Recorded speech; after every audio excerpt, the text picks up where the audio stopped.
একটা ইঁদুর এক কৃষকের বাড়িতে গর্ত খুঁড়ে সেই গর্তের মধ্যে বসবাস করত। একদিন সেই ইঁদুর দেখতে পেল সেই কৃষক বাজার থেকে একটি ব্যাগে করে একটি ইঁদুর মারার ফাঁদ নিয়ে এসেছে। সেই কৃষকের বাড়িতে আবার একটা কবুতর, একটা মুরগি আর একটা ছাগল ছিল। সেই ইঁদুর সর্বপ্রথম কবুতরের কাছে গিয়ে বলল, ভাই কবুতর, আজকে তো তোমার মালিক ইঁদুর মারার একটা ফাঁদ নিয়ে এসেছে। ইঁদুরের এই কথা শুনে কবুতর বলল, তাতে আমার কি? ওই ফাঁদ তো আমাকে মারার জন্য আনেনি, এনেছে তোমাকে মারার জন্য।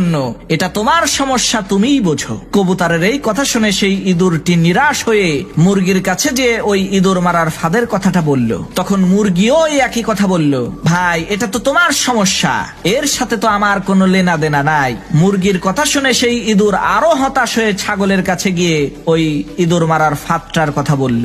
ইঁদুরের কথা শুনে ওই ছাগলটি হাসতে হাসতে বলতে লাগলো, ভাই তোমাকে মারার জন্যই আমার মালিক ওই ফাঁদ বাজার থেকে কিনে এনেছে, তাতে আমার কি সমস্যা? আমি তো খুবই আরামে আছি। সবার কথা শুনে ওই ইঁদুরটি হতাশ হয়ে কৃষকের বাড়ি থেকে চলে গেল। এদিকে কৃষকের ঘরে পেতে রাখা ইঁদুর মারার ফাঁদের মধ্যে একটা সাপ আটকে গেল।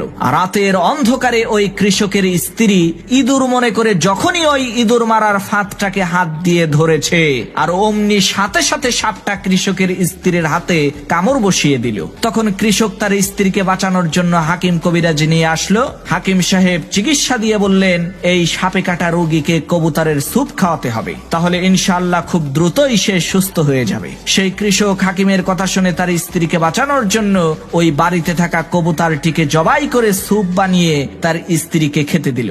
এদিকে তার স্ত্রীর অসুস্থতার কথা শুনে আত্মীয় স্বজনেরা তাকে দেখতে আসলো। তখন ওই কৃষক বাড়িতে থাকা ওই মুরগিটাকে জবাই করে গোশত রান্না করে বাড়িতে আসা মেহমানদেরকে আপ্যায়ন করলো। আল্লাহর কি কুদরত! কিছুদিন পর ওই কৃষকের স্ত্রী সুস্থ হয়ে গেল, যার কারণে ওই কৃষক আনন্দিত হয়ে তার বাড়িতে থাকা ওই ছাগলটাকে জবাই করে এলাকার লোকজনদেরকে দাওয়াত করে খাওয়ালো। প্রিয় ভাইরা আমার, আজকে আমাদের ফিলিস্তিনের মুসলমান ভাইদের বিপদ দেখে যদি আমরা হাসি ঠাট্টা করি, তাদের ব্যথায় যদি আমরা ব্যথিত না হই, তাহলে খুব শীঘ্রই আল্লাহ তাআলা আমাদের ওই মুসলমান ভাইদেরকে ইঁদুরের মতো দূরে কোথাও সরিয়ে নিয়ে যাবে, আর তাদের বিপদকে আমাদের উপরে চাপিয়ে দিয়ে আমাদেরকে কবুতরের স্যুপ বানিয়ে ছাড়বে।